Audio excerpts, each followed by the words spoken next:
This is Eli's first lesson learning to walk nicely on leash. As you can see, he's a bit of a wild child. Before I start talking about why I'm doing what I'm doing, I thought I'd talk about what I'm doing, because he does make a lot of progress really quickly. So basically, what I'm trying to do is give him a lot of value for being in heel position. Now, heel position basically means that his right leg is aligned with my left leg. When he's in that position, I'm marking yes, reaching into my bait bag and paying him in the position I want him to be in. As you can see, every time I mark yes, he tends to pop out of heel position and spin around in front of me. Now, he's doing that simply because that's where I paid him the most in other contexts. But just through repetition and consistently paying him in the right position, you can see he's even doing it less and less already. Every time he gets out of heel position and tries to go in front of me, the second he's out of heel position, I'm turning around. As you can see there, I'm not waiting for him to get to the end of the leash and to start pulling. As soon as he's incorrect, I'm changing directions. I'm not doing that because I want him to hit the end of the leash and get a correction. I'm doing it because by changing directions, it means that he also has to change directions. And if he wants to get back in front of me, then he has to run past me. And if he runs past me, he's going to be in heel position eventually. By doing that, it's allowing me to capture him doing the right thing and being in heel position. And as you can see, as I start changing directions, he's getting tighter and tighter into the right position. And him hitting the end of the leash happens less and less. Now, he's wearing a martingale, but I'm really just doing that as a safety measure, so that he can't slip out of the collar. But you can do this on a flat leash or even a harness. It doesn't matter. The point is that we're trying to outcompete his value in pulling or smelling the environment or whatever with heeling.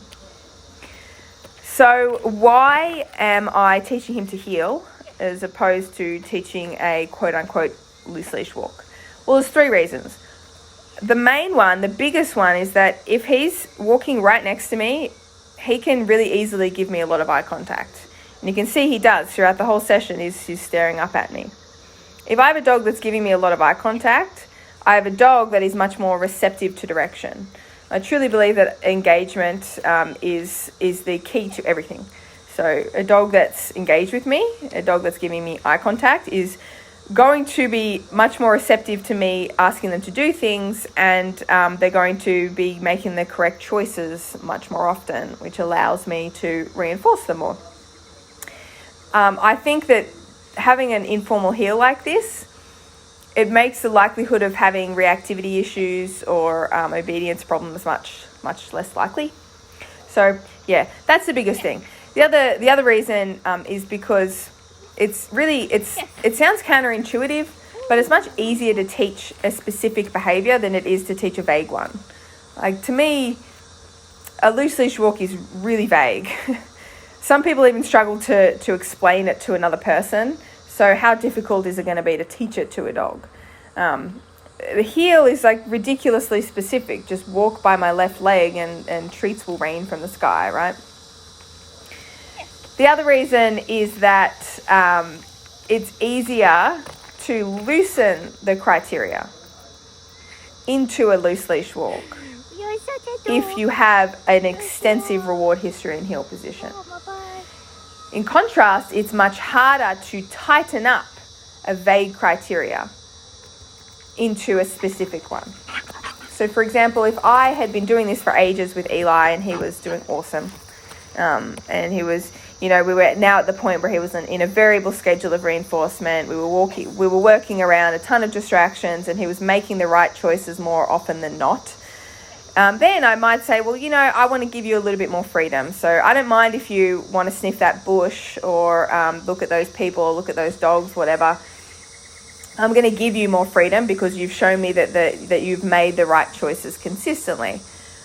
It's easier for me to relax that criteria and then, if needed, tighten it back up and have him do that consistently than it is for me to say, hey, I've been teaching you just to walk in this vague sort of loose leash area, 6 foot around me. Well, now I want you to walk in heel position for the next 10 minutes because we're walking through the center of town or whatever.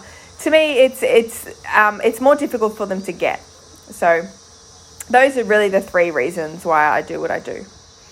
Now, prior to me doing any of these training sessions, he needs to have a really good understanding of the yes mark. That's probably the only needed precursor to training this.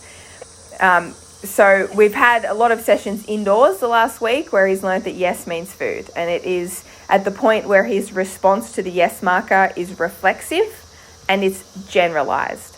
Meaning he knows that yes means food to the point where I say yes and he can't help it. He's just looking up at me in expectation. And it's generalized, meaning I've just practiced this in a ton of different locations to the point where he knows that the rules are consistent across the board.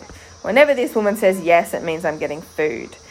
The other thing he's done is touchpad work inside. Yes. So, he's been with me a week and I'm way behind as far as teaching him leash skills, simply because it's been bucketing down with rain nonstop the last week. So we've mostly been doing inside stuff. Now, the one thing we've been doing inside that relates to this specific skill is touchpad work, which is basically just teaching him to align his body with my left leg. Now, does it carry over? It might. I don't think it's carried over as well as I'd like, but it's still something, right? It's still something that's giving him value in being in heel position.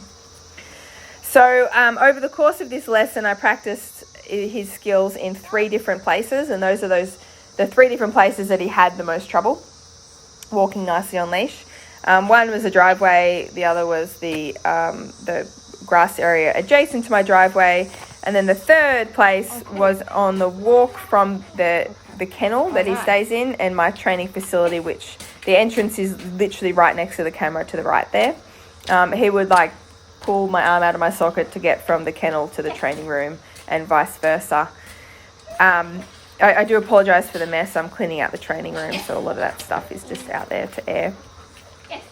So this was by far the most challenging place, but because I practiced it in 2 places that he had inconsistent pulling, he's obviously made a ton of progress, right? Or without the use of aversives.